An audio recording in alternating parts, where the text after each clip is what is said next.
tragédie humaine politiquement programmée. Voilà l'exemple concret.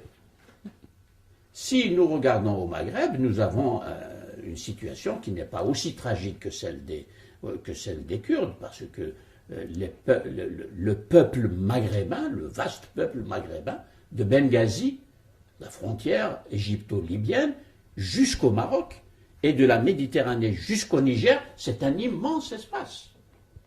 Cet espace est anthropologiquement nommé berbère. Le mot ne convient plus aujourd'hui parce que les intéressés le rejettent. C'est un mot qui a été donné à ce peuple au temps des Romains. Parce que barbaroi, ça veut dire des gens qui baragouinent une langue que les Romains, évidemment, ne comprenaient pas. Les Arabes ont repris le mot et l'ont gardé. Ibn Khaldoun, dans sa grande histoire, il l'a intitulé Tarikh al-Barbar, en arabe. Histoire des Berbères. Ibn Khaldoun. 14e siècle. Il est mort en 1406. Donc, il y a là, quand même, une réalité anthropologique, culturelle, historique, extrêmement importante. Et non, nous allons l'effacer. On n'en parle pas du tout. À l'école, par exemple, on n'en parlera pas. Silence absolu.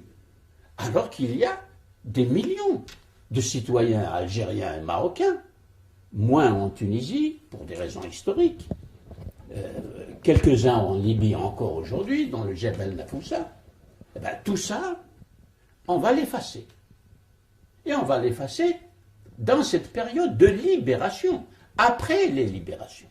Et ça donne la situation que nous vivons, c'est-à-dire des frustrations, des fragmentations et la difficulté quand même de constituer une plateforme commune et solide, effectivement, pour construire la nation. La nation française s'est construite comme ça.